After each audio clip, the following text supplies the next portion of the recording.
Hello, everyone. Welcome again to another episode of the Backyard Sportscenter podcast. This time is a little bit of a different episode. This time, we got the Humongous League champion, Killerbat, on the podcast. Welcome, Killerbat.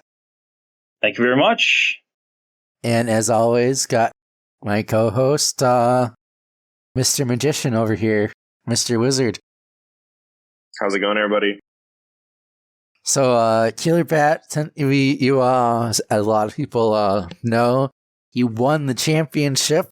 So, glad to have you interview you for first half of this episode. Why don't you first bring up your backstory, since you're kind of a legend when it comes to this game.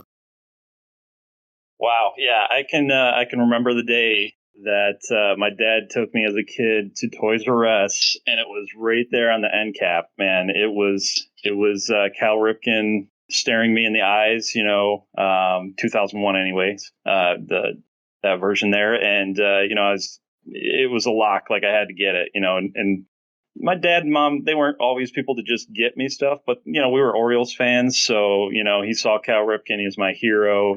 So. It made the decision pretty easy. And from there, like that moment, I knew it was going to be the best game ever. And it did not disappoint. But yeah, just the olden days of, connecting to AOL 2.0 floppy disk and having that gigantic computer, connecting over dial-up and just having a frustrating internet connection made the game even more interesting, as if it wasn't hard enough with the terrible defenses and all that. But yeah, it's an amazing game. I was like, probably 9-10 years old at the time, getting into it. I was big into sports, big into baseball, favorite sport by far.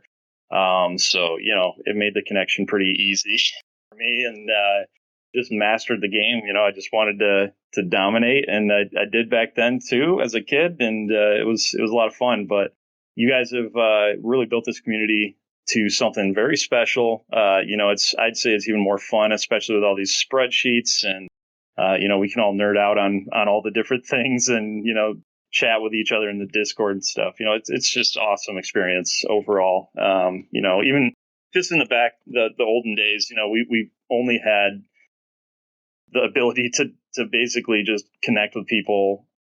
And the only way that we could actually talk to them that I knew of anyways, as a 9, 10, 11, 12-year-old kid was, we had email addresses back then. So if we wanted to actually reach out to somebody, we would have to make our gamer tag, or whatever you want to call it, our email address, and then we would have to get on AOL Instant Messenger, and chat with them that way.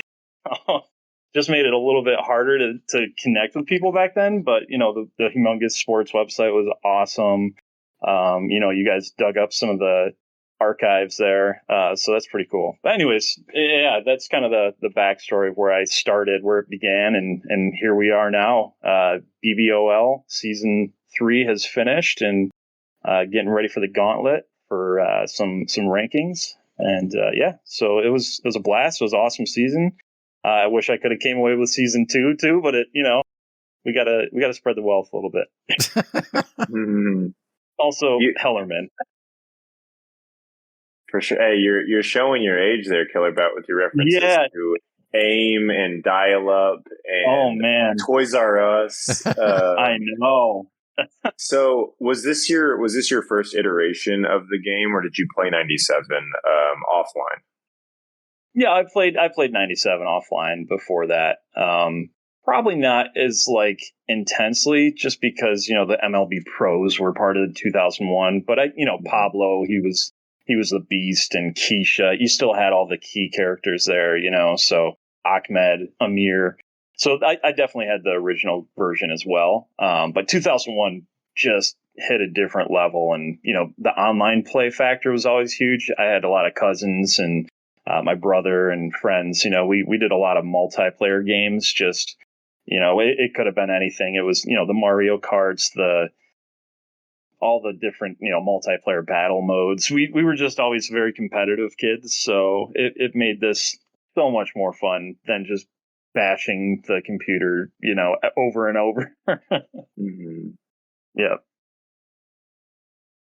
Yeah, and on those the leaderboards, you were, I think, was it like number 7 on one of them or something?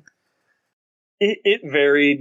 The home run. I think my home run rate was probably better than anybody's. So that's kind of, I just lived up to my name. There's people like Orlando Stars, even, who I somehow, I don't know how we maintained connection. Somehow, I reached out to him on Facebook, and I was like, hey, I heard from a different friend that I played with that we maintained contact, and I'm going to show my age again, but MySpace. And then transferred somehow over to Facebook and whatever was in between those, those were somehow we maintained connection with, one of my friends who still has not joined the Discord, but he's interested. So Shame. Yeah, we're trying to pull him in, but he at least tipped me off to Orlando Star's name, and it reminded me of who he was when we did chat on AAM back then, because he was one of the ones that we did hook up and chatted with. So, but yeah, it's just cool to relive the experience and still have some of those connections from way back 2001 and earlier. Hey, I don't know who that person is, but you got to get him in. I know. I've been trying so hard, so we'll keep putting a bug in his ear, and he's at least watching the games and stuff on Twitch. I keep shooting him the links and stuff, but we'll get him eventually, I think. So, and that's I'll just shout his name out. His name is Reed Machine. I want to say 333, but I could be wrong. It could be 222. One of those. Come on down, Reed. Yeah, come on, Reed. Let's go.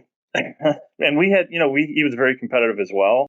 I would say he may have been just a slightly bit younger than I, and he was still a really good competitor. Though I think he would definitely fit in the Humongous League. So when you mentioned playing that and having cousins and the multiplayer games and being competitive, did you have somebody that kind of put you on to the online component? Because I don't think I ever even thought about looking at that option when I was a kid. And it sounds like we're similar ages. And so how did you just click on? Were you curious? Did someone else put you onto that? How did you get into that realm? Yeah, I think, I think that was advertised on even the big box, back in the day. So that was definitely one of the things you just had to look into it, I guess. And, it's just sitting there to click on in the clubhouse too. So you definitely had to explore it. And, as soon as I got into it, it was just like, I was hooked, I was definitely addicted as a kid. So, but not as bad as Orlando Stars, who played like 3 times as many games as I did. So, but at the same time, I think some of those accounts may have been shared. So I know he has a brother as well. And they had another account named like TPX Florida. And we kind of fed off that, me and my brother Willigan there. He made up New York Stars, and, we were just kind of going back and forth and just jabbing each other because we were big competitors. So, but it's great. It's a fun relationship there. Mm-hmm. Yeah, it's really cool to hear kind of like all the backstories and everything. Yeah. And just got to keep getting out those OG people in the Discord. I know it. Yeah, there was definitely some fun times. And, there was times too where, the original online play, you would just, you'd be beating somebody, or you'd go up early, 1-2 or whatever, get a quick little early lead. And then they would hit timeout and sit in the lobby, like waiting for you to quit or your internet to disconnect accidentally. So there was definitely some immaturity involved in the original days, even, where it's just like, okay, all right, I see what you're doing. You just want me to quit. But, and sometimes I probably did have to, like I was a kid, I had to go where my parents went, whatever. So sometimes that strategy may have paid off, but kind of annoying. But yeah, season three was just amazing. We had really good teams everywhere, looking at both front yard and backyard. You could argue the front yard had more competitive teams, or, more teams with like that beat up on each other. But down at the bottom of their division, they had some pretty weak sauce teams too that they definitely had to beat off on too. But not saying anything bad about like Wizard because he's interviewing us here. But he was right at the top of his, and that was pretty awesome. I was rooting for him to take the undefeated. I mean, that's amazing too to you, Wizard, to do that season. Your first season here in online play. That was pretty incredible to watch. Well, I appreciate it. Yeah, it was a good time, and I was happy that y'all were very welcoming. Obviously it's a backyard community, but still a little different with some overlap, and so I was just happy to be there, experience something new, and I'm competitive too, so I did enjoy the PvP aspect of it. Absolutely, and it looks like you went with Super Colossal, if I'm reading that right. So that's respect there for sure. That's a tough field to play at. You have to have a really good outfield and be able to really either hit bombs farther than most bombs go, and so respect there for that. Appreciate it. Yeah, it was. I don't even think I ever really completed a season back in the day. I was too ADHD and new team builds and things like that. So I don't know that I ever even played at Super Colossal Dome. So it was really just the allure of something new. Yeah, I don't know that I built a team that I felt like was all around and it served me okay. But I do agree that we had a pretty strong 6 or 7, but we definitely had probably the weakest Humongous League. Well, we definitely had probably the 2 weakest Humongous League teams in our division. And so, not to say that they were free wins, but in a way they were more assured than some of the backyard teams. Yeah. But overall, I mean, the Humongous League this year was like way improved. It does kind of stink when you have somebody that just doesn't even show up to their games. Like it stoops. It's just a bummer. So if you are listening to this, like try to hang in there, or get somebody else to play if you're like having a down week or whatever. Just try to hang in there. But like, Silver Bullet hung in there all season. Spence 85, Jake, or like the bottom teams, they at least played their games out, and then I can respect that. I don't think Spenk had much choice to play his games with you being in his ear. Yeah. Yeah, exactly. Yeah, I agree though. Communication is key, and better to just leave it up to the league officials than to ghost people. I think the point of the league, and you all could agree, is to have fun. And so if you're not having fun, then just communicate that and bow out, but don't leave people high and dry. And Silver Bullet's a trooper. So, he's been trooping since season 8 and 8 with you in RBBL? Season 7. Yeah. All right. So he's been around. Been around and slowly gaining a little bit of momentum, but it's been a slow journey for my man. He's very resilient. Okay. Yeah, he was even playing on Scum when it was bugged out, like how season 0 and season 1 were. That's how he was playing RBBL. I didn't realize that. That's pretty awesome. And he came to me for like some advice preseason. He must have heard I played last year, or made it to World Series or something. But he was asking me for a couple of tips on like, hey, is this a good pick, or is this what should I go with? And honestly, his team wasn't terrible. Like the players on his team weren't terrible. And you could definitely see like certain teams certainly improved as the year went on too. Even though they had a rough year, the games got a little bit closer. He stuck with a couple people like Scatty. The Scatty game there for Silver Bullet was 3-5. Viscery 3-0. Towards the end of the season too, Matitude kind of pounded him one game there, but then Orlando Stars, who again like another living legend, he barely lost to him 5-8. So I'm sorry, he did beat Viscery 3-0, which incredible. So there's definitely some improvements even on some of the bottom teams, and I was impressed. I think was it Scatty he kind of turned things on as well. He had like the game of the year, in my opinion, with Orlando Stars, I want to say, if I'm remembering correctly. Yeah, that was the 13-11 come from behind win on Orlando Stars. Like crazy. So you mentioned the backyard versus the front yard, and obviously you're here because of that humongous league championship.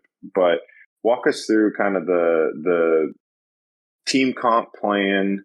If you went in with a plan, and just kind of walk us through how the season went. Obviously, the record speaks for itself, and your reputation precedes you. But walk us through kind of if it was easy all year, if you had to catch stride and gain some momentum. Walk us through that process. Yeah, no, I definitely wanted to go in, having a strong team all around kind of deal this year, and that's why I kind of even drafted Star Moonbeam just to see if 9-speed in the outfield. It was like a right pick.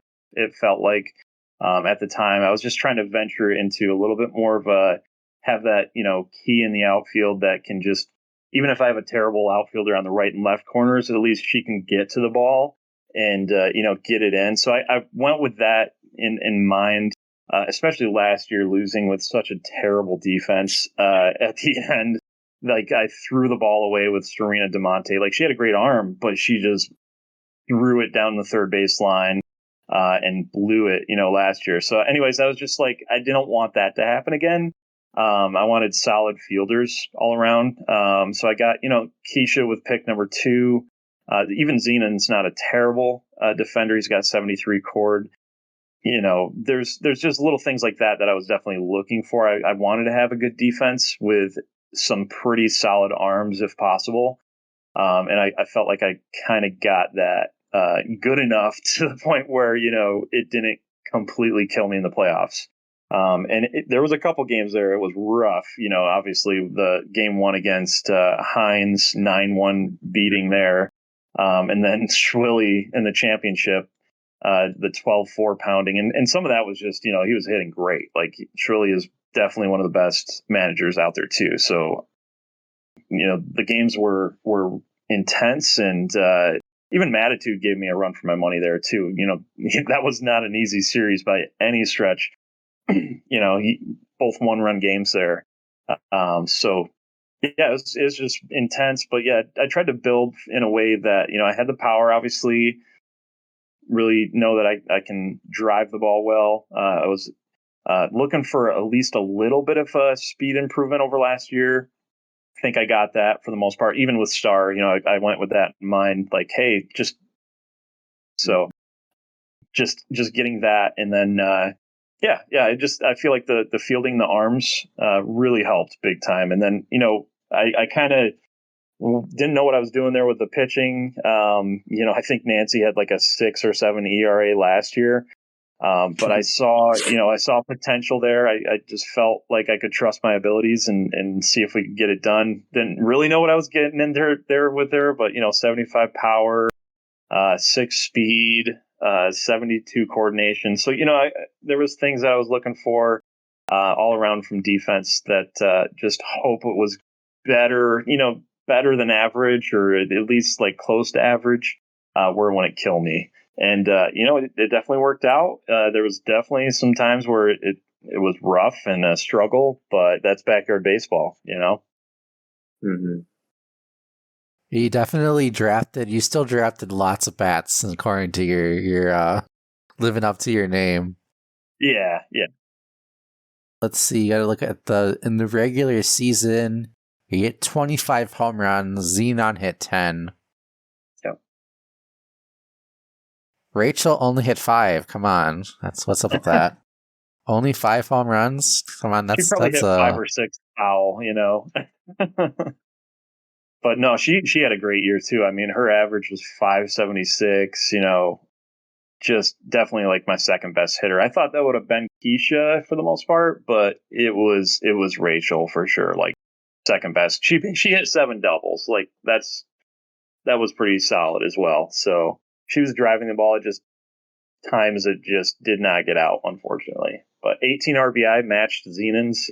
That's can't ask for much more. It's great. Do you think that you drafted too much power? It would have been interesting, I think, if I would have just had a better defender somewhere, I don't know. It's tough because, you have all these MLB players that just go pretty early. And at the same time, taking Keisha, pick 2, can't really, I don't know. It's just tough to go with like a Juan Gonzalez over Keisha, even though, he's got that power arm. He can hit, he can do a little bit of everything, but Keisha's faster, she's got that height, that 4 height. Yeah. So it's just, there's definitely a temptation to go with like a Juan Gonzalez or, somebody that just improves your defense over the top and take a little bit lesser power. But we'll see what happens. I'm definitely interested in how, these newer buffs are coming out with some of the lower hitters, lesser hitters are now going to be a little bit better. It's so, more power. I can't not but be excited about that. But at the same time too, it seems like the top power is also reduced a little bit, which makes sense. I mean, just hitting a bomb every single time with some of these guys is a little hard to deal with. Even, play against it's tough. You just know certain players, it's just like they're definitely a threat every time they step in the box. Like even like Leah Wayne, I'm pretty sure I shut her down somehow, but just players like that where it's like, oh man, this is going to be stressful. Which is it's like don't pitch to them. Yeah, and you do have the what is it, the baby baseballers that just don't pitch to them, and it's like, well, that strategy didn't pay off. No, and I've never subscribed to that, but that is the biggest thing, and obviously you're gonna have people in both leagues, RBBL and BBOL, that put a premium on power, but I think Joan May was my 3rd round pick, either 3rd or 4th, and that's just so high to take a player who really is one dimensional, and she had a good year, but it's just like. It's like power is king almost in this league. I know that in season 2, we saw kind of the battle of speed and defense versus power with your World Series game or World Series that season. But it was interesting to me to see how power was so highly sought after in this league. Yeah, and it definitely is like king for sure. Like that's one of the best ways to go. But I have seen like Mahatitude's season 2 team with all the defense he had. It was like if you put anything in play that is not out of the park, it's an out. Like it's that like it was that good. He just had so many good players. So I could certainly see like a defensive team strategy really play well. And if you get one of the faster fields and you draft all speed, I could certainly see even that working out, as long as your defense is good enough or your pitching is good. And pitching is a big thing too, so it is tough to like just get all of that. Yet at some point you have to decide like, what is your strategy? How is it going to pay off? There's risks with every strategy. Even if I, with my teams this year and last year or last season, there was any chance, like any moment, my defense could just implode and just, it did at times. And I could have easily had some games go the other way, some really tight games, but it paid off overall. And I do think, I had the power strategy for the most part, but at the same time, I had some other strategies there with like Nancy Chin at pitcher. She even almost hit one out, which bounced off the top of the fence and went straight up. I don't think I've ever seen that before, but crazy. But yeah, like even defense too, like Keisha, I had that in mind with a little bit of speed. So just trying to draft the best player sort of thing, in my eyes, with a little bit of a strategy. Mm-hmm. Did you expect to go 11-0 in the regular season, or was that kind of a small surprise to you?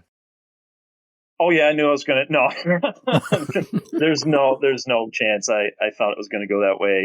And even game 1, it felt like was a struggle against Jaker. Like Jaker had, I feel like I don't have like the score, the scoreboard, but I'm pretty sure he had a lead at one point in that game. I think it was 3-0. And I was like, wow, this is this is going to be a tough year. Like, my defense is going to be sketchy all year. This is going to be tough. So, no, I did not think I was going to go 11-0, especially backyard baseball in general. Just the defense and kids falling over whenever they want.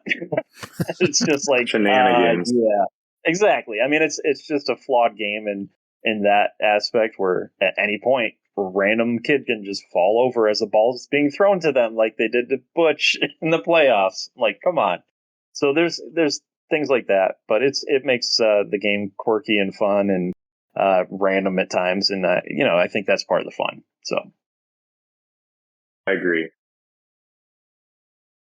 Yeah, so because you went 11 and you had the number 1 seed, so you had a first round bye, and there was a chance that you could have played your arch nemesis Orlando Stars in your first round of the playoffs.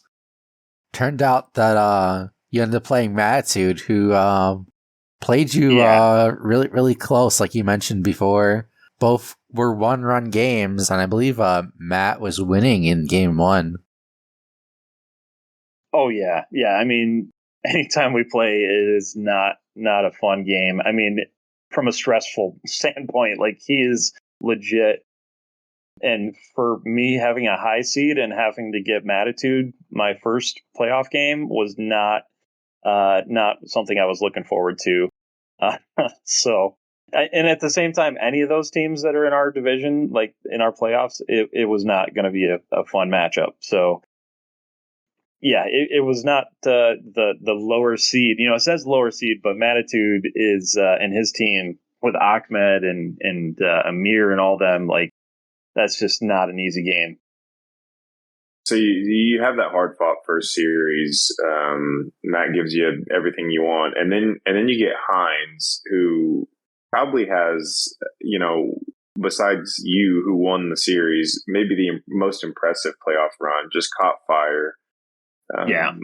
Shuts out Orlando Stars twice, and then upsets HC, and then kind of comes in and punches you in the mouth game 1. So walk us at home. So walk us through, like, him coming into your home turf, giving you your first loss in the season. I mean, is it, do you go into the locker room and yell, or do you just, what are you telling those kids? Yeah, there's definitely a motivational speech that has to happen after that. And yeah, Hines for sure had a nice little run there, fending off Orlando first series. It's always tougher when you've got to go through so many more teams too to get to the backyard finals. So hats off to Hines for doing that and taking game 1. I feel like that was pretty similar to last year, where Free Show also had that TCA field. He also had Jose Canseco and some other players that I think were on that team as well. So I know they're pretty close friends. So it was nice to silence the peanut gallery, games 2 and 3. So it was very nice, and I got a lot of enjoyment out of that.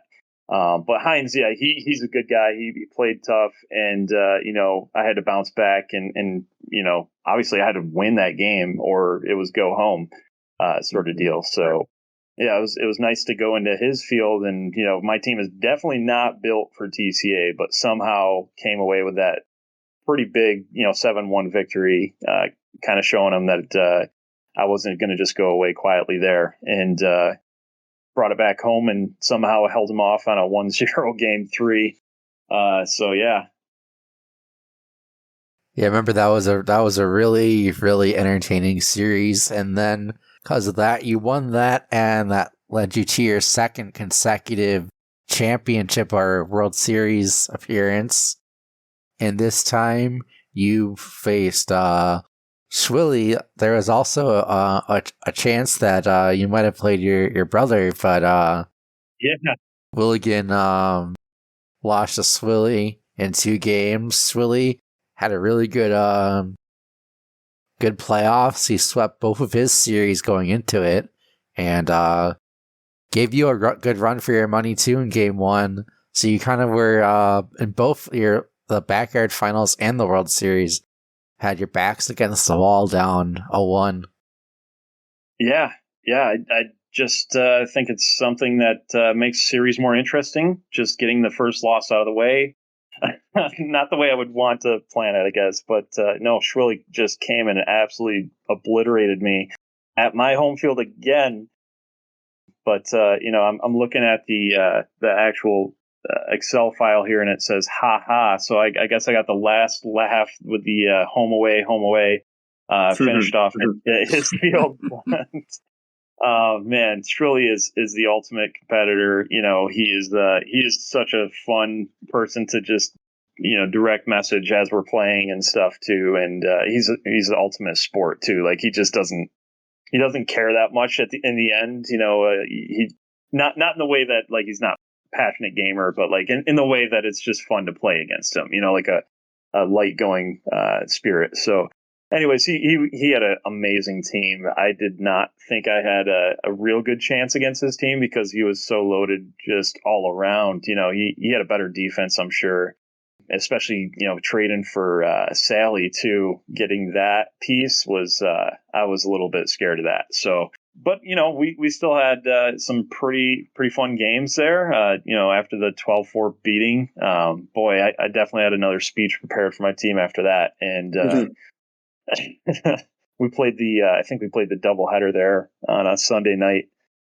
So I didn't have a whole lot of time to come back and do that locker room speech with the kids, but came back out for game 2 and we somehow came away at his field with the 6-4 victory. So that was tough. And then, Shirley went into the woods on vacation and came back. And I think Hines did the same thing, his series, so, they enjoyed their game 1 victories, but he came back from his hiatus there, and we decided to turn it up and turn it around and get that W.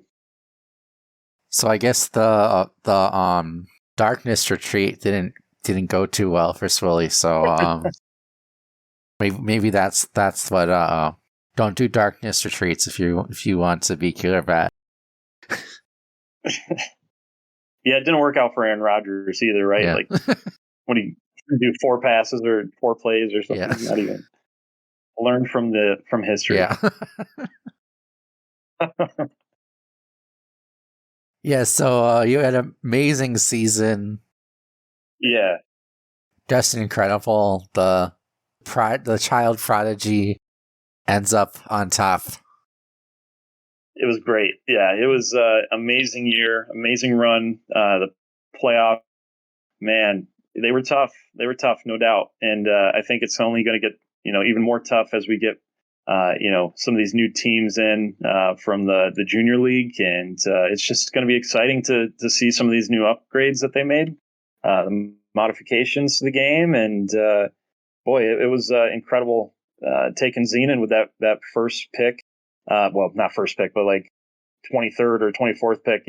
Me and Vissery were going into the draft, and we're like, man, we've got like end of round 1 pick, and I didn't know how it was going to go, honestly.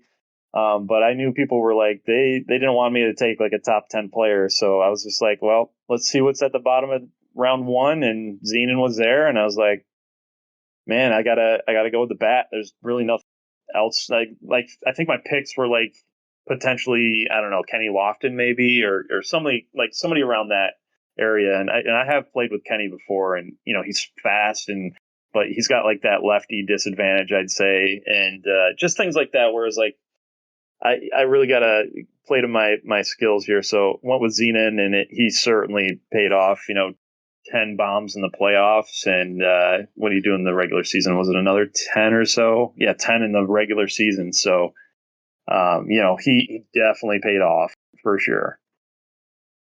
Yeah, this was the first first Orioles championship since 1983. Yeah. It was a long time coming. Cal Ripken again, back to him, bringing it back home. That was his face there on 2001 when I was at Toys R Us, the end cap there, seeing his face, and he was on that team for the '83 championship. We'll have to see if we can ever mix him in one of these BBOL teams. We'll have to see. Yeah, no, I know that we've been trying to get I think it's his son, right? Oh yeah, Ryan Ripken. Yeah, So hopefully maybe we can at some point get to interview him.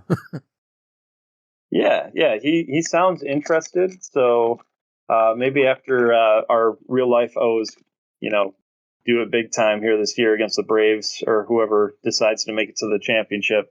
We'll see. We'll see. Do you know what? I did not realize this. The Baltimore Orioles used to be the Milwaukee Brewers. Oh wow. Cause I just like Googled like what champion, like what years they did, and then there was this thing. It was like the Orioles history. It said in 1901 they used to be the Milwaukee Brewers for one season. Wow. And then they moved to St. Louis and were the St. Louis Browns. And the St. Louis Browns moved to Baltimore in 1954 and became the Orioles. Oh wow. That's pretty cool. I did not know that. I know we had like a Negro League team as well. I think it was the Baltimore Elite Giants. Let's see, what years were they? Like 1930 through like the 50s, I want to say. But I'm pretty sure they were pretty solid too, at least over 500. But pretty interesting stories there too. Yeah, so your Orioles had a great regular season. They have the number one seed in the American League, and guess your prediction is that they're going to win it all, right? Oh man, I don't know if I can predict that with Mr. Ronald Acuna and Mookie Betts and some of these guys out there. But boy, our future is looking pretty bright, and maybe the best hasn't even arrived yet. Potentially with Matt Holliday's son Jackson. So there's some shout out Oklahoma. Yeah, let's go.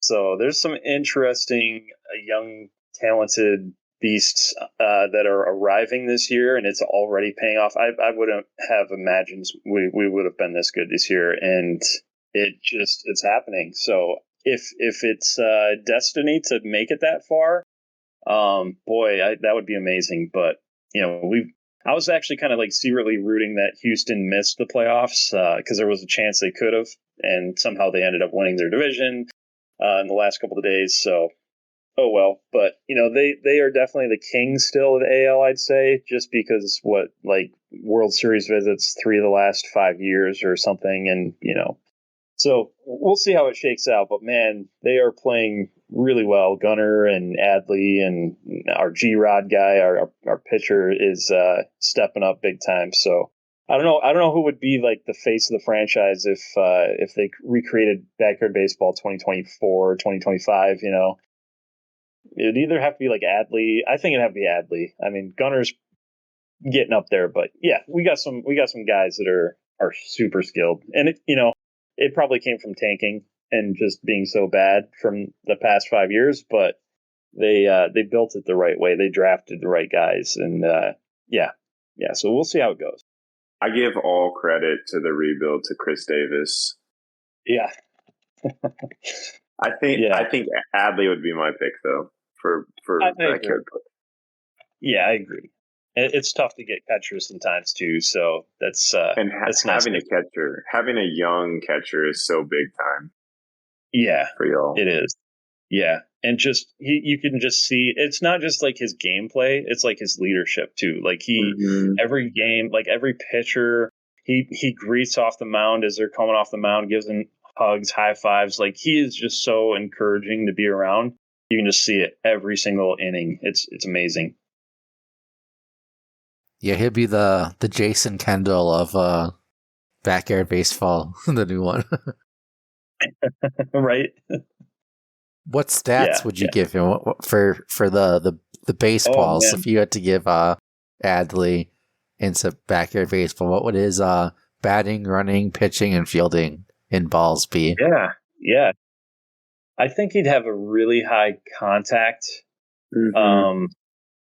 He's not the fastest, but he's also like not the slowest catcher ever. So like maybe like a 5-speed, Yeah, I don't think I would give him 6. I think I'd go 5 speed, but definitely not like a 4 or a 3 like, Piazza or any of those guys.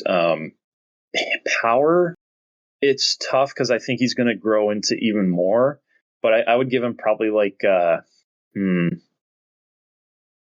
it would have to be above average at least. I would say maybe like a 70. Yeah, that's how I was going to say. Yeah, 70, but like higher contact even. The defense obviously is amazing too. Like it's just the whole package, So I don't think we can just max him out everywhere just because it's not like the way of backyard baseball for the most part. Like I don't think I'm giving him Sammy Sosa stats all over the town, but he definitely earns some pretty solid stats all around. He's probably the best catcher in baseball at this point. So he's also handsome. He's got the flowing hair. You got that going.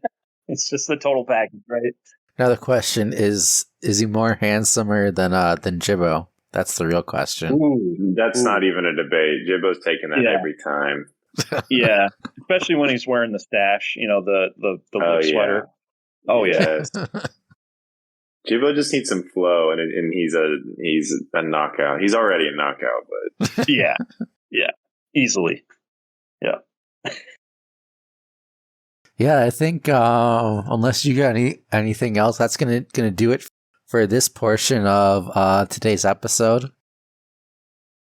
Yeah, we're good. I think at that last game, I did see Travis Kelce and Taylor Swift, sitting at the championship of BBOL. So, I definitely saw them.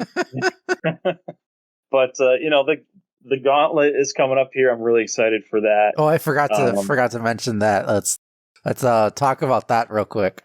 Yeah, let's just plug that before I head off. But yeah, the gauntlet is, again, it's going to be a battle between returning alumni that kind of took a season off or a couple seasons or whatever that have played previously. So they're welcomed back into this tournament. Again, it's going to be a double elimination tournament. And then you have the junior leaguers, the best teams, not including LillWaws and JTS, the championship teams there, but the ones that are immediately following them will be eligible for this tournament to see. And also, let me just also say some of the bottom teams from the HL, which again, we had a really tough HL this year, Humongous League. But some of the bottom teams are going to give the opportunity to fight for their spot and see if they can fend off some of these up and coming junior league teams and returning HL teams that might be a little bit rusty. So really interested to see how it's going to go. We're going to have teams that are cloned, kind of like clones of each other. So it should be pretty even. Not exactly sure how the fields are going to go yet. It sounds like we're going to do just kind of like a random field each round potentially or something like that. But yeah, it's going to be very interesting to see how it goes. Double elimination tournament, and looking forward to it and seeing all these new mods tested out as well. Yeah, I'm really excited to see. That should be a lot of good competition, and good to see some more online action yet again. Very good, and maybe we'll have some other tournaments as well. We'll have to see. We also have the fundraiser upcoming, usually for St. Jude's. So looking forward to that as well. See who we can get on for that. Yeah, I believe that is on the 15th of this month. So looking forward to that, and hopefully we can get some good guests on. Yeah, for sure. That's coming pretty quick. So we'll have to see. Yeah. But yeah. Well, thanks so much. But thanks again for coming on. Really appreciate it. Yeah, thank you guys.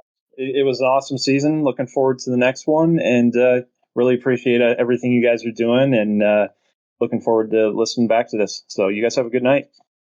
Goes. Yep. That's right. Let's go. Let the blood fly. The shine bloom. All right. See you guys. Yeah, that's right. See ya. Later, guys. Yeah.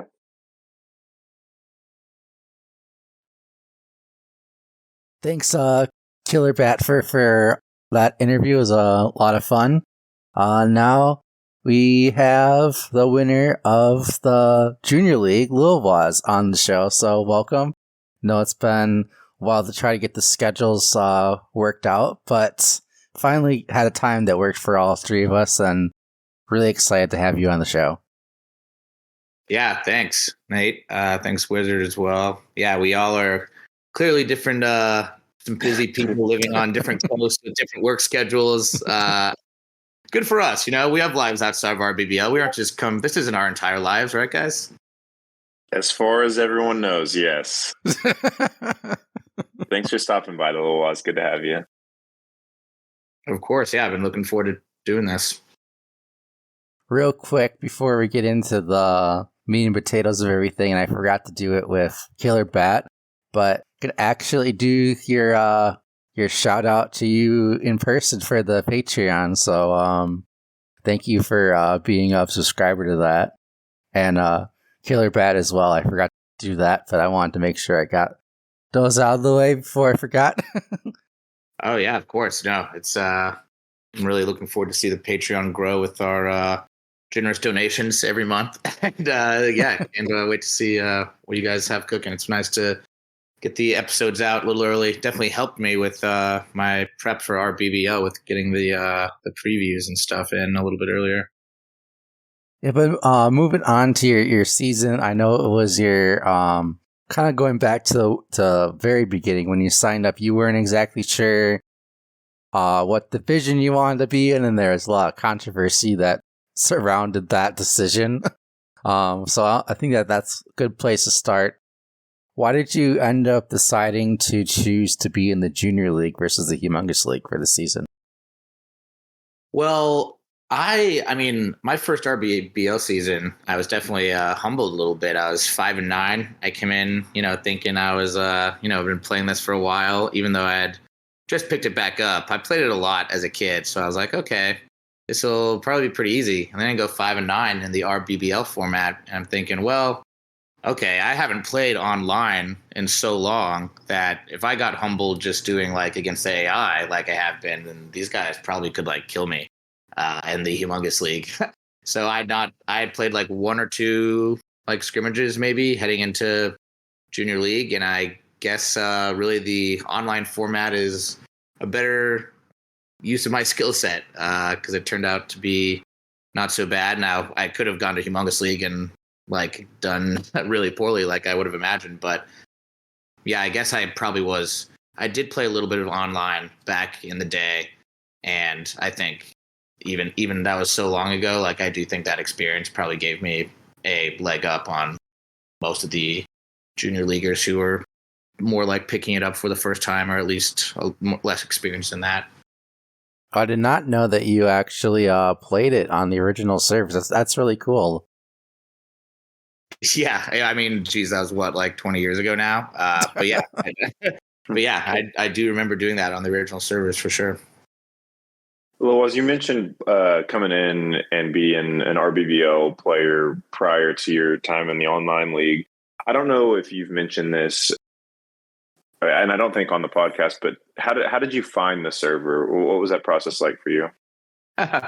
Yeah, so I got back into this over the pandemic and found like a version online to like download, and I never really played with like Sally Dobbs when I was a kid. And I just kind of was doing a season where I was playing with her, and I was like, oh my God, she hits so many foul balls. Like, what is going on with this? I feel like I'm getting the timing right and everything. And I search on Google, like, Sally Dobbs, backyard baseball. Like, why so many foul balls?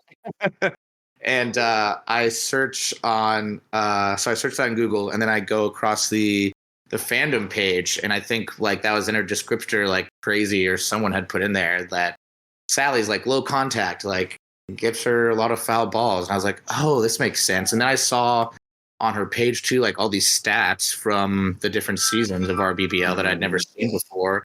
I was like, what is this? And so that took me to the Reddit, and I saw that Crazy was a moderator there, and I reached out to him over DMs on Reddit, and he invited me to the server. Tax is really what led me to it. That's awesome. So yeah, if you're on the Reddit, slide into Crazy's DMs. Yeah, I mean, so the reason it's called RBBL, it's like so many of us came by way of that, and it's, they're not doing as much recruiting as they used to. But I have a pretty similar story. I don't remember exactly what I searched, but I stumbled upon season 4 like stats somebody was posting in the Reddit, and I was like, what? I didn't understand it. I just wanted to learn about it, and it's a cool world. It's like I always envy the people that get to come in for the first time and see the veil lifted. It's such a cool, unique experience to watch from the other side. But I remember experiencing that. It's just super cool to see. Yeah, Nate, how did you find it out? I don't think I know this either. It was actually just playing a lot of I kind of had like the nostalgia kind of hit, and I was like, I really want to play backyard baseball again, because I always really enjoyed that growing up, and it was such kind of like a big part of my childhood. So I kind of started playing a lot of just like casual season games yet again, and then I would just be destroying the AI like I was before when I was a kid. And then I just started like trying to find different like content like on YouTube and Twitch. So I followed on Twitch you can follow certain games. Mm-hmm. So I followed like all like the backyard baseball and football and soccer and all those things. So like anytime that somebody would be like, I didn't know if there was a whole community behind it, but if there was other people that played, I would do like everything I could to try to find it. But I didn't know like there was a Reddit at all. So I didn't even know that existed. But then I think it was Colorful Arty was streaming, and I think Jibbo might have been in there, and they're talking about that there's this like this league or whatever, and I was like, oh, I need to know. I then there's this community. So, and then I think Jibbo posted the link or messaged me the link on there, and it was also the same day that Mello joined the Discord as well. from the exact same stream. So me and Mello kind of found the server and kind of have a similar backstory as far as getting into the Discord and everything. And I remember just being like so amazed at all like the different like hidden stats and everything, and then one thing led to another, and my first season, and I just had a whole variety of emotions, and just one thing led to another, and just kept going deeper and deeper. And then the online came when Little Cat said that was a thing. I just knew, I just had this like, because I loved like the community and everything, and I loved the game, and just there was something that like just resonated with me, like to a like a kind of like I don't know, like heart level, I guess. Just like it just like really, really like I just knew that I wanted to do whatever it took to build the community and grow something out of this game and this community. It's so amazing, and that kind of just led me to become admin for the online side of things on league official for RBBL, and now doing a podcast about it. Yeah, that's awesome. It's funny that it seems like Jibbo was your direct or indirect link into this. I feel like he's one of the guys I think of as like the vets who like he does all the funny streams, and he like clearly just has he has all these themes for just like what his season is going to be about, like, and he isn't like take too seriously at this point. He's kind of like the guy who's been in the fraternity for like he's like a 5th or 6th year senior, and he's just like seen it all at this point. He's just he's just having a good time with it all. Like he's like kind of an admin, but never an admin. And LillWaws, season 9 was your first. Season 10 was your first season, right? In RBBL. Yes. So if you have time or the effort, you should go look up Jibbo. I can't remember if it was season 8 or 9. He did an all French team. Have you heard about this? No. And dude, it was pretty good. Was it Nate? Was that? Do you remember if that was 8 or 9? All French? It might have been I 7. don't know about the Japanese No, team. he did a French team. Or was it him that did it, or Schlim that did a French team? Slim did the Jays. No, Jibbo did a French team. Yeah, Spearheaded. that must be like Henri. It was Henri. Yeah, Yeah. it was Henri spearheaded it, and I can't remember. Esther French was on it. I'm pretty sure. It was the Marlins. It might have been season 7. Season 7, he was the Brewers, I think. I don't know, but he definitely did it. Unless I'm just losing my mind, he definitely did a French team. It was the Marlins. He did like a big mustache on the Marlin. You don't remember this? It must be season 6. Oh my god! It feels like, yeah, okay, yeah. I'm starting to age myself. It has to be season 6 because season 7 and on I remember because I was there. Season 6 was and I think your first was like season 5. Yeah, true. So I'm guessing it was season 6. Okay, now I have to look this up. Okay. Yeah, that speaks to Jibbo's. He's been doing these themes and creatively putting teams together for a while now. Yeah. Oh, and okay. Let's see. I'm with you, LillWaws. Like, I love. He's one of my favorite personalities we have in the Discord. It's always a blast. While Nate looks you said it was the up, Marlins. It was the Marlins. Yeah. Montreal Marlins. Yep. Season 6. Jeez, Who's on that team?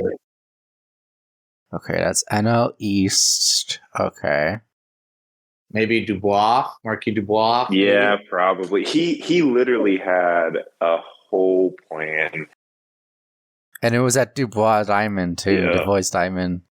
Yeah, Henri, Vic Souffle, Anna Gaudreau, Marquis Dubois, Yvonne Carter, Eric LeBeau, Raquel Cullen, Esther French, and Perry Marks. Yeah, I think Perry was like the one, but it's like, it was a funny meme. His logo was hilarious. How'd this team do? Not very good. He has had some like really middling success with the meme teams. The Hanshin Tigers in whatever season that was, 8 maybe, they won the division and didn't score more than like 5 runs a game ever. They were winning games like 3-2 and 4-4. Like, it was wild. Wow. And that theme song was amazing, though. Oh yeah, the fight song, not a theme song, a fight song. Okay. Yeah, you're right. Yeah. Sorry to get us into the weeds, but so coming in, you've played one full season of both, LillWaws. How do you, before we get into your run to title in junior league, how do you compare them? Do you have a preference? What are your thoughts on the 2 leagues? I do think RBBL is a lot more conducive to like upsets. Like, I think more times than not, like, if you are playing like in the online version where it's just you and the other person, like there is no AI involved, there's less independent like sort of randomization variables that get thrown into the mix. Like, I do think usually if you have even teams, like the better team will win like most of the time. But with RBBL, there's so many opportunities for just like whatever the AI feels like doing that day, like they could really change up the game. So I do feel like, honestly, if someone was going to be a beginner, they'd probably enjoy RBBL more if they're going to be playing a lot more experienced players. That being said, I feel like it's usually probably just easier for them to set up the online side of it, maybe. But I feel like people usually do go to the online side first. But I think just like the setup in that form is better for like beginners, and there's a lot more upsets and surprising results that we get on a weekly basis than compared to online. I will say I think like you're playing a game against someone online, like a real person, so the games are going to be closer. Like sometimes it can just be tired of like beating the computer like 10-0 every time or whatever. And I do think those close games, they like in the moment, I do think those are more fun to do if you are like evenly matched with someone. But in terms of like how there's like just in terms of the results, like with the run differential for RBBL, like those are sometimes give you some unexpected results. So obviously they both have positives. I do think in the moment, like I get a little bit more adrenaline when I'm doing like the online games, but I mean, they're both so fun in different ways. I think that's a great answer. I think there's a place for both of them. I feel similarly about like the adrenaline, like the online games are tense, like a lot of the time. And I do enjoy the parody of the RBBL though. Like you said, like there's a lot more room for like shenanigans. I think part of the charm of the game is like AI nonsense. And so I do like that. It's more of, the game we played as kids, but I like your point about they're both having positives, and I definitely agree. Yeah, I mean, so it can be pain sometimes to play into AI. Sometimes you feel like you get screwed over a little bit, but that's also like part of it. Mm-hmm. Oh yeah, I've given up, I think, more home runs in 5 weeks in both my leagues than I have in a season ever. I've given up so many home runs this season to the AI. I hope you're doing better with the AI than I am. I actually had been doing excellent with run prevention until my game last night where I gotten doubled off, and then the last pitch of the game, I pitched a slow-mo on the last pitch of the game. Oh, and God. And then they hit one off that. I hit like a double off that. So it could have ended up being worse, but that was definitely my trickiest AI game to date. I had been doing a decent job of that, but that was ruined a little bit. That result, I don't think, will be spoiled by the time this comes out, but it was against Halo's Melonheads. Sometimes the AI just wants to screw you over, and it doesn't care whatever you do. You just have no choice but to just give it and let up like 5 runs. Yeah. Did you play both last night, LillWaws? No, I still have my 03 to do. I'll probably either do like late tonight or tomorrow, but yeah. Do you generally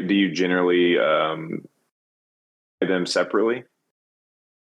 Yeah, because honestly, I usually do it like I get a 30 to 45 minute work break, and so I usually just do it during that time. Fair. So I work 2 to 10 p.m. on Pacific time, so like it's like unless I really want to play like late at night, which I usually don't want to, I usually just take my like work break for it. That's fair. Now, I don't know, you won't really want to feel comfortable doing this, but I know that's something else that you brought up to Crazy is about your job, and you're kind of a celebrity in the space, so to speak. I don't know that, but yeah, I mean, my job certainly does pertain to backyard baseball more than most. Yeah, so yeah, I'm like a editor and writer for Sports Illustrated, and I edit all sorts of articles really, but when I do write, it is usually about baseball, and basically my main job is like to control like the homepage of the site, like when you go to si.com, and that's like the main part, but there's honestly all these secondary duties I have too with editing features and sending push notifications and, writing headlines, stuff like that. But yeah, that's I've always been into baseball and sports, and have been lucky enough to have it be a viable career path for now. It's been I've been laid off a couple of times in different places, and it hasn't always been the straightest, most smoothest road. But yeah, it's been really cool to land up where I have, and I feel very lucky. There's a lot more talented people than me who are not, and just like with every job, sometimes you just get a lucky break sometimes with connections or right time, right place, whatnot. But yeah. So you're the guy that should be getting us these big leaguers to come, play in our leagues, right? Is that what I'm hearing? Last summer I was at the All-Star game, or was it this? It was last summer when I was at Dodger Stadium. Yeah. I ran into Jake Mintz and Jordan Shusterman, like the Cespedes barbecue guys, and I know they do a ton of stuff with backyard baseball. I don't know I'm kind of surprised they haven't been like involved with this something yet. Like, and if I had done that this summer, like I would have absolutely gone up to them like, hey guys, like I don't know them personally. That would have been such a great opener to they would have gotten this place a lot of press, I'm sure. I've been thinking about reaching out to them in general, just through the media grapevine, but Yeah, I've wanted to, been trying to like formulate how I could help this community because I really want to. And look, I'm not a guy with a ton of Twitter followers or anything. Like I've mostly been an editor, so I don't have like a huge following at all. But there are some like things I feel like I could contribute to, or at least writing like a feature at one point. That was going to be something I was going to do, write a feature. And then we had all these massive layoffs and our like strategy kind of changed. And I don't write as much anymore, but I do think there's something there. I think it's been finding the right way to pitch my editor like is about our league is how there's people like Pepsi who were not even born yet when the game originally came out, and how like there's like baseball sometimes struggles to kind of, they've been trying to draw the next generation for so long. And I think a game like this, like so many of us probably found out more about baseball as a kid and like liked it more because of this game. And I feel like them reinvesting into like a modified, like a modern version of this game, like could be like a really easy way to like do kid outreach for Major League Baseball. And I don't know, that'd probably be the angle that I've been thinking about more, but I don't know. I think that's fantastic. And I agree. Like, I don't know if y'all feel this way about video games in general, but like I was learning jersey numbers and colleges and all of that stuff from like video games in general. And so like something like this, obviously, you know, memorizing all the pros, and we've got something like that with Super Mega Baseball, but it's not anything like this. It doesn't have quite the charm that Backyard Baseball does. It just feels a little more generic at first glance. So. Right. And this is like, I played this as like a 6 or 7 year old kid. Like I don't like, it's just a point and click game, you know, like it's that like, I've never played the game you're talking about, but I just feel like all the other ones are a little more complicated for someone that young to pick up, but maybe not. Also, the generation below us, I'm sure, is so much more adept with video games and picking things up quickly than like even we were. But I don't know, just the simplicity of it just made it so easy for something for my dad to get me when I was like 6. I think that's a great point. And I think what is so important about this game is the universe that they created. It's something that we've seen have success in other realms like League of Legends or whatever it is. Like if there's lore that you can tie to something, I think it just speaks to a deeper emotional level for people. And I think that the world that they had, the backyard world, is just so neat. For sure. Yeah, like everyone knows who like Pablo Sanchez is. Anyone who's ever played any like little version of this. And he's not even the most interesting character. Yeah. He's just the most talented. Yeah, exactly. Yeah. And the thing is, like, we have such a good like core of people and everything. It's really just like at this point, just getting the word out there that like we exist basically, and we have this awesome community. Yeah. I'm going to, I think it's nearing my time to use what I can, because I've been amazed by how many people are good with like coding and programming and stuff, which is just not my thing at all. And they've like, those people like Viz and Jibbo too, like have done so much on that front. And you're right. I think it's time to get to the outreach / PR portion, which is where I would come in. So I'll see what I can do here in the next coming months.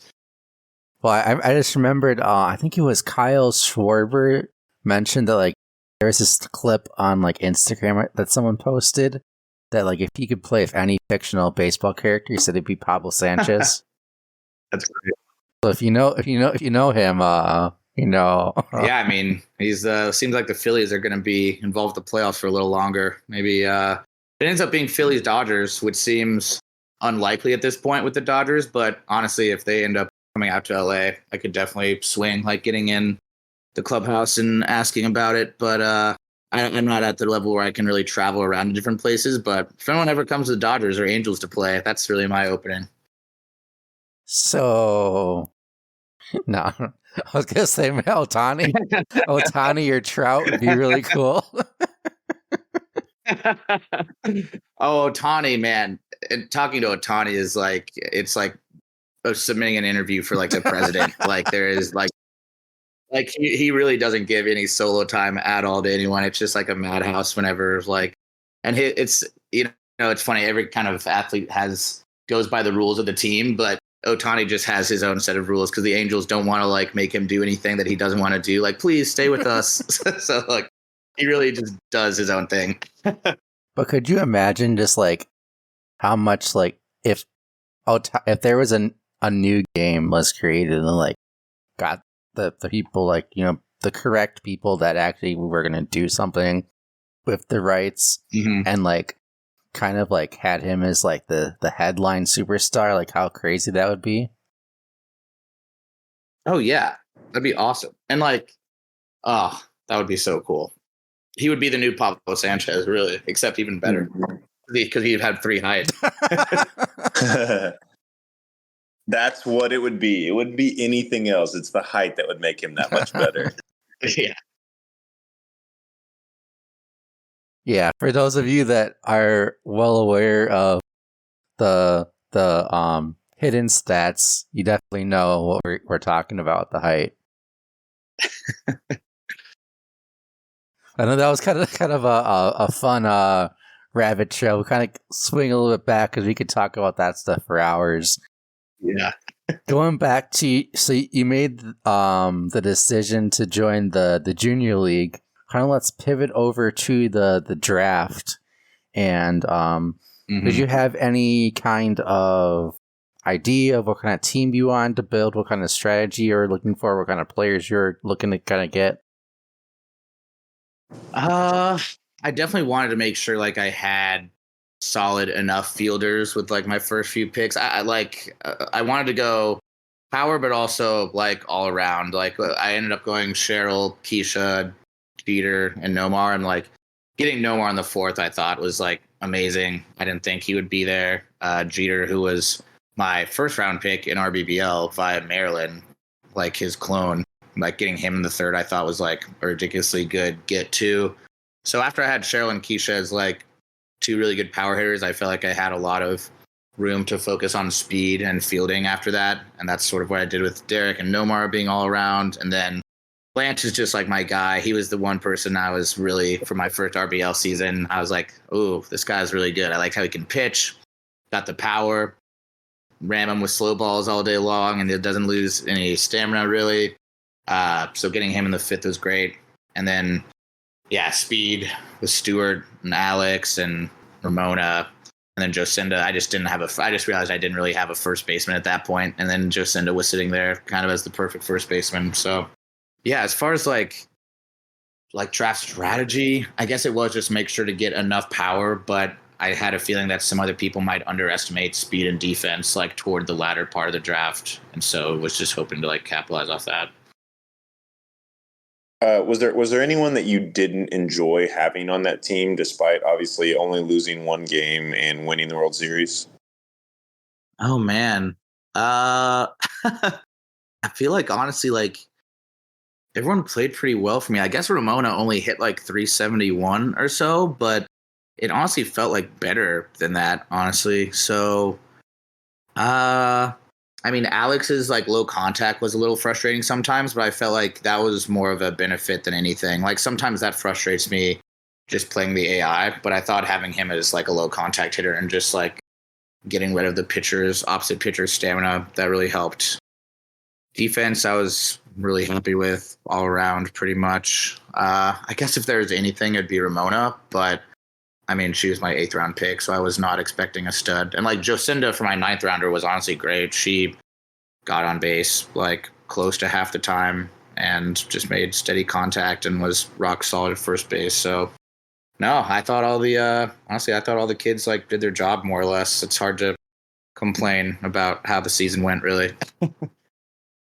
I think one thing that really benefited you and separated you, aside from your playing skill, was that you did have the season of RBBL under your belt, so you kind of did know, like, okay, this kind of player is good at this, or you know, you kind of had some of that idea. You didn't come in blind with all the generics and everything.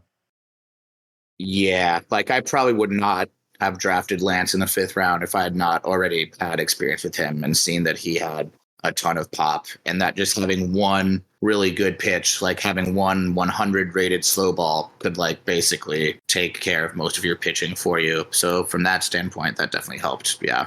Ivan King, 100 slow ball. Maybe next season.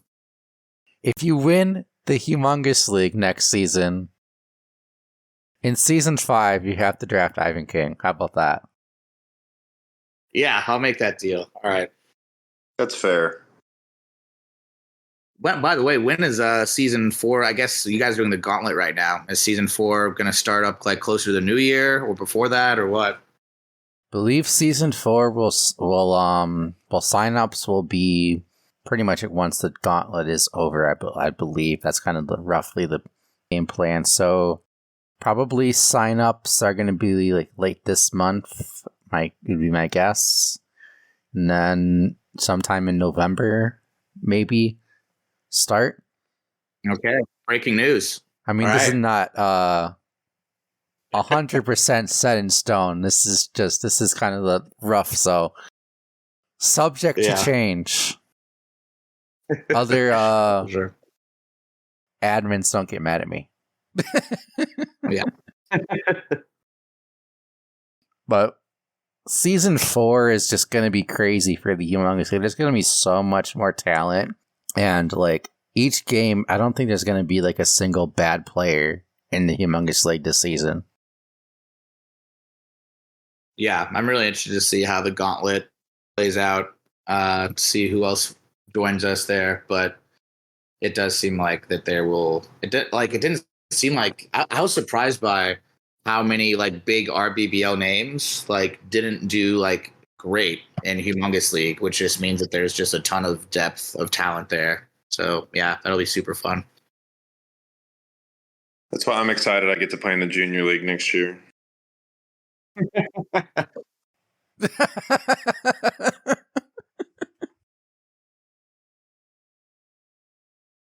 Guess we'll have to see how.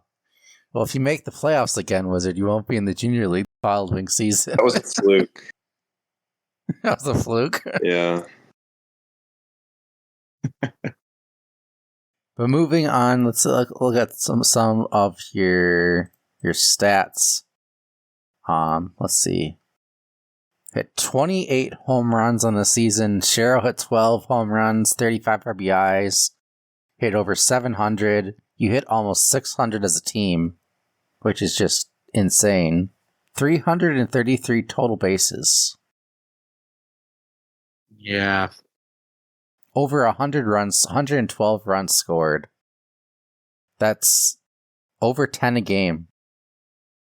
Yeah, it was we had a good go run through the regular season for sure. What would you say gave you the most trouble? I know obviously you had an unscathed regular season, but like if you had to pinpoint something, was there any fields that you remember standing out? Was there any managers, any type of pitchers? Like what gave you the most trouble? Yeah.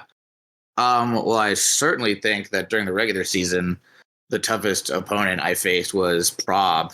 I think he was the Fishes manager, which was in like week 6. It was a 5-4 game that I was like, I think I was losing for part of it and then came back at the end. I think it was at Ekman. Let me check the schedule to like jog my memory a bit. It was at my home field. It was a big city. Okay. I was shocked that the Fishes did not make the playoffs. I mean, he ended up being last place in the front yard division. We almost had a situation again, kind of like where Terra upset JTS on the other side on the backyard division. It's like the big upset of the season. Like, I was shocked that he was, I know he was kind of like a substitute coach who came in like halfway through, but even I think he ended up leaving before the end of the season too. But I don't know, those few games where Prob was the coaster of the Fishes, I thought, and then as far as the people, I mean, one strategy that I was kind of shocked that I didn't see until the World Series is just pitching around Cheryl, which JTS did in game 2, and he beat me 3-1. That was like my first loss of the season there in the World Series, and he just did a good job with. I had Nomar after her, and then Lance. He basically made me change my lineup to put Cheryl up higher in the lineup so that she couldn't just like pitch around her, and that was like a problem I hadn't really encountered yet. So I thought that was really smart of JTS to do that. And I think just like there's a part of us who we don't want to pitch around players. It's we're playing a kids baseball game. We don't want to pitch around people, but like I do think that would have been a good strategy for people to have some time to just swallow the pride and to do that. And I guess people who really waited out, like my main pitching strategy that I kind of adopted the whole time was to just kind of throw low in the zone, like toward the middle, just to like get grounders for my Derek Jeter and Nomar infield to take care of. And I tried purposely not to pitch toward the corners because I know that the corners had been buffed. And I think when people saw me pitching like down the middle, or at least like from horizontally, like that standpoint down the middle and not on the corners, I think they just a lot of the times kind of jumped at the first thing they saw and would just hit grounders. And I think the people who sort of waited it out and just like didn't swing at those first couple pitches that were just low in the zone on slow balls, I think those were definitely the more people that had the more success with kind of waiting out and making Lance throw a bunch of pitches and a couple times getting through to Ramona, which didn't happen too often, honestly. But when it did, like that was the strategies that worked for sure. I think that's super interesting because I think we tend to throw to the four corners. It's just the way that we're designed, or RBBLers at least are kind of, programmed. And I messed with that a little bit because I just thought to myself, like kind of throwing like you did with hooks, I just thought to myself, what do I hate looking at as a hitter?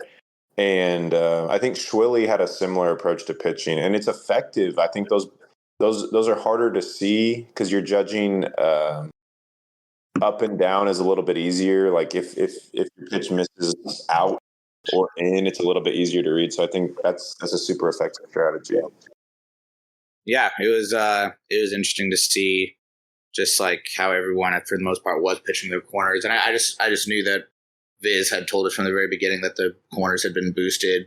And I noticed it like the first game, like someone pitched me like a right hook on the inside corner with Keisha. And I just had line drive on and it hit a home run at Steel Stadium. I was like, wow, this does not usually happen. Like these corners are pretty buffed. Like I'm not going to try and pitch these as often as others are going to do.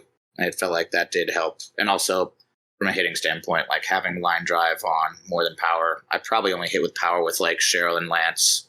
With everyone else, even like Keisha, Nomar, I would stick with line drive, and Derek too. Mm-hmm. I mean, whatever you did, it obviously worked because you won. Yeah, I'm excited to see if the strategies pay off in a humongous league, honestly. And I don't know. I think there might be some more technical adjustments made. I don't know if the corners are going to stay as buffed or whatever, but I don't know. It worked for one season. I know that some of those things are being tested out in the gauntlet as well.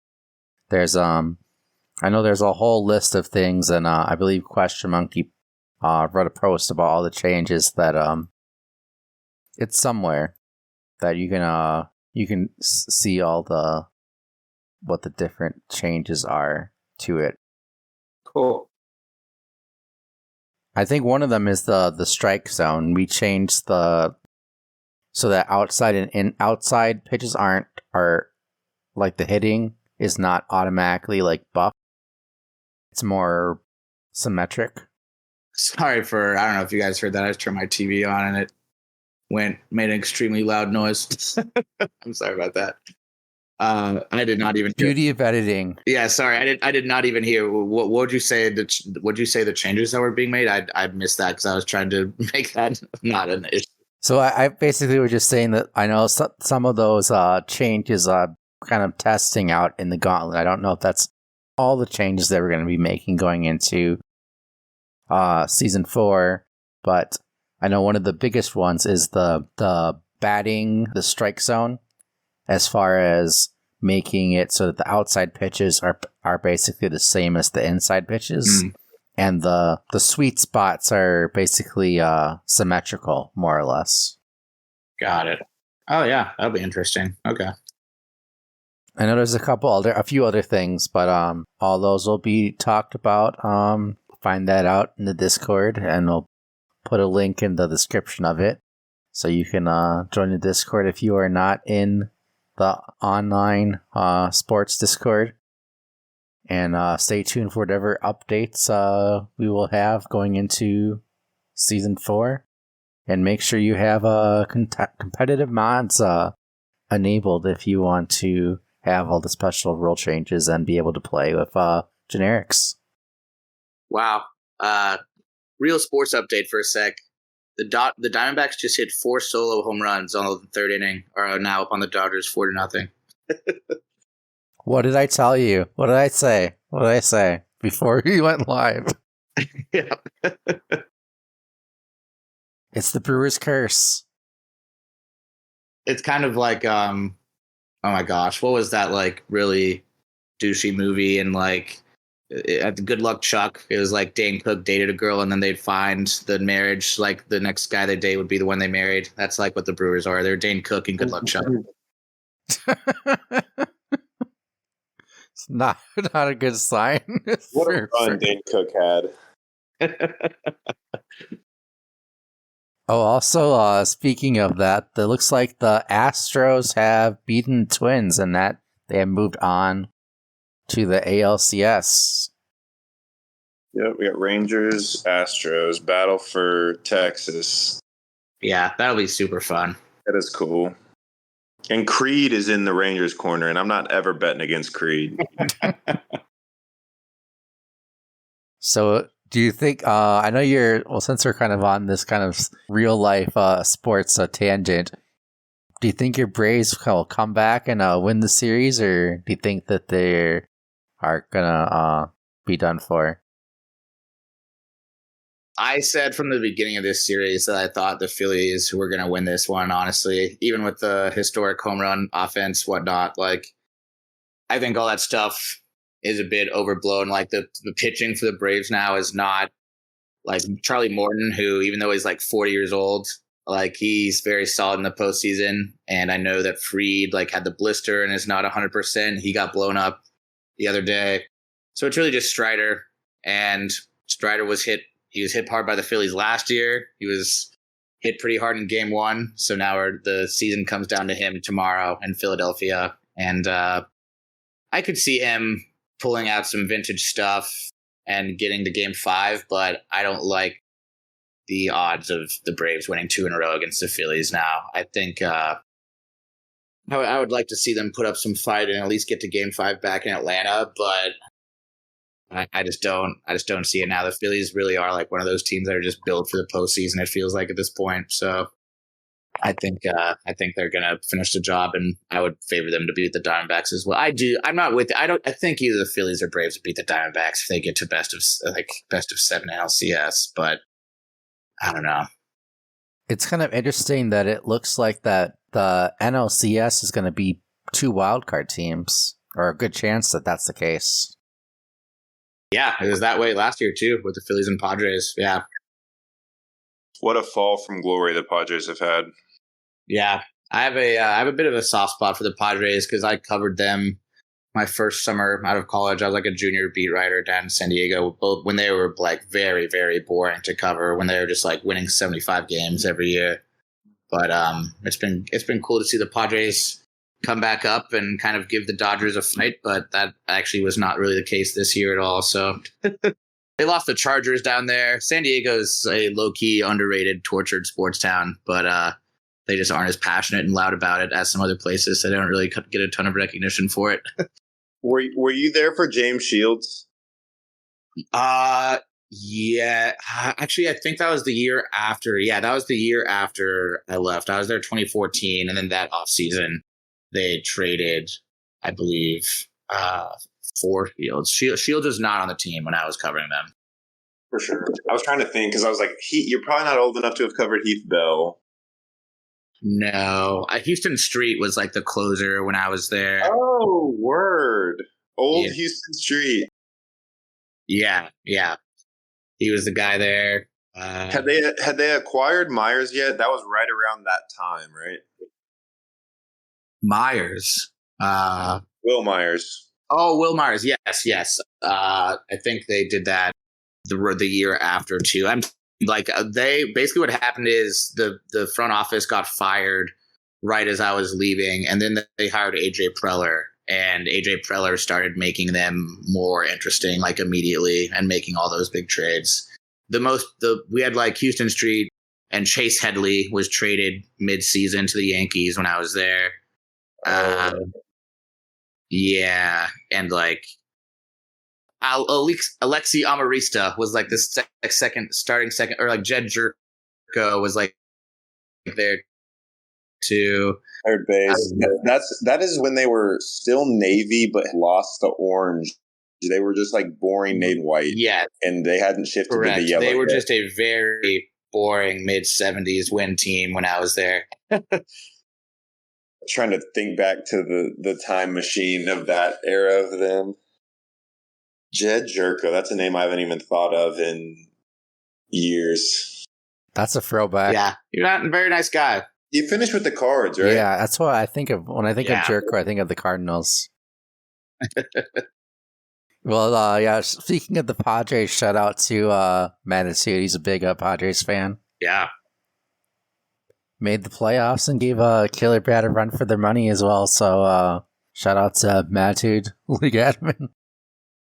Well, LillWaws, any advice you want to give rookies going into either the RBBL league or the BBOL league? I mean, I guess my tips would differ for each one to start strategic stuff, but I would say just like always remember, just like we're playing a kid's game and just have fun at being part of the community and like just playing the game, and don't worry about results too much. Like everyone, if you're a rookie, everyone you're coming into play has been playing at this level like for longer than you, with all the information that we have, the wealth of information, the stats and everything that have been dug up that'll just make you learn more about this game more than you ever had. Like if you're a rookie coming in, you're just like behind the curve a little bit knowing all that stuff, so you're playing it on some points an uneven playing field at some times. So like don't worry if you're like losing some games, and just about the stuff, learning more about the game, that all this information that people have dug up, and have fun with getting better. So that's generally what I would say.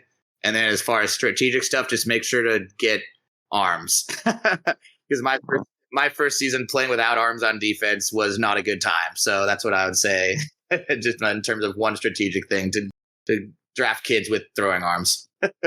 Or you could be crazy and have your entire team be arms. Yeah, that really has not worked out for him. I thought that was actually a great strategy, but it really hasn't worked out for him. Yeah, that's more RBBL stuff. I think the last kind of thing I wanted to bring up. Do you think you played JTS in the championship? How do you think he'll do in the kind of your thoughts about the World Series in general, and how do you think JTS will do in the Humongous League next season? Yeah, I mean, he was like by far the best defense during the regular season. I think he only gave up like 9 runs or something in 11 games, which is crazy. So I think he's certainly, and I think that's sometimes like the hardest thing for people to master. So I think he'll certainly be a playoff threat in Humongous League. I do think it's just like, we had more stacked teams in Junior League than people did in Humongous League, because we had fewer teams to draft with. So like every team on average was just like a little bit better than the kids on the Humongous League teams. So that might provide like a bit of a learning curve both for him and me. But yeah, I think he's the only person in this league who beat me the entire year. So I think like he definitely deserves to move up to Humongous League.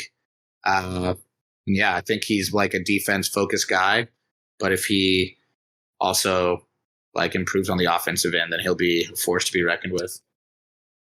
Wizard, do you have any other questions or comments you have for LillWaws? No, I think it was a really insightful interview, and I appreciate all the non-backyard baseball stuff that you brought to the table, and I just appreciate you sitting down with us.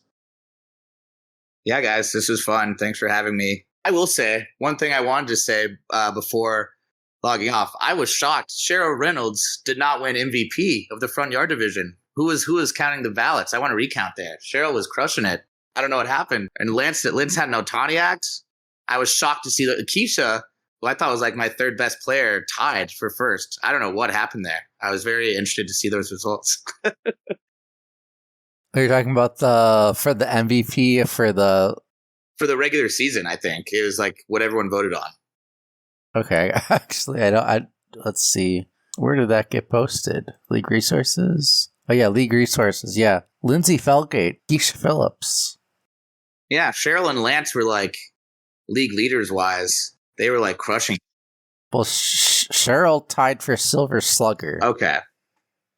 But, I mean, you had Keisha, so in a sense, you just got two separate players. Get it? That's true, yeah. I just wanted justice for Cheryl because, man, she was a force to be reckoned with the entire series. I think she led everyone in like hits and home runs and extra base hits, RBIs, everything. So I was shocked that she was an MVP. But Silver Slugger, I guess, does make more sense. She was just a catcher, so she wasn't really doing anything out in the field. Anyway, just wanted to have a bit of faux hot take, pardon my take-esque argument here at the end to get some viewers before we logged off, have some bit of animosity. That's what people really want to see. Yeah, it's controversy. We love it. Yeah. Talking head controversy and loud noises. Here's a question for everyone. Justice for Cheryl or justice for Jomar? Comments below. Wizard, you know what I'm talking about. I do, but also, like, and I don't have anything against Jomar, but he's like the most, like, for whatever reason, beloved character of all time. Like, man, we love this guy who looks just like 7 other kids. Anyway, sorry. No disrespect to Jomar, but just funny to me. Sounds like disrespect for Jomar. He's no Jerry, is all I'm saying.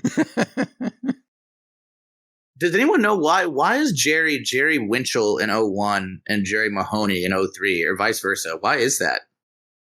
So there's a bunch of players that got their name changed from 01 to 03.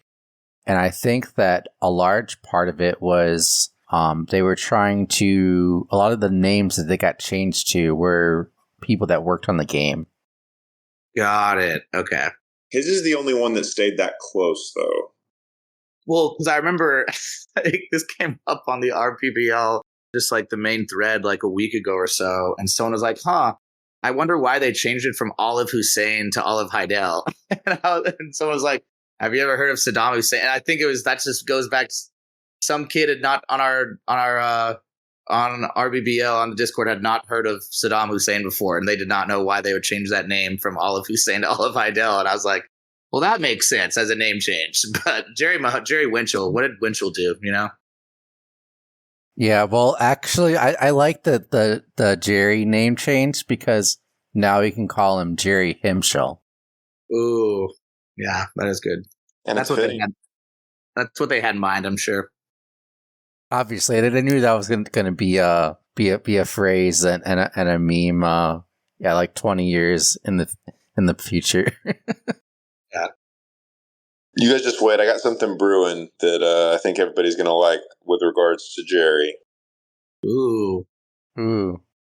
I think that's a good teaser to leave everyone on. Seriously, yeah. Maybe I can slip that to the Patreon subscribers soon. Ooh, I like that. I like that. Yeah, but that's good. Thanks, LillWaws, for coming on the podcast. Really appreciate it. It's a lot of fun. Yeah, thanks again, guys. This was great. Would like to love to come back on for like a RBBL weekly recap or whatever else ends up coming up. Always happy to talk to you guys if we can somehow clear our schedules during the week.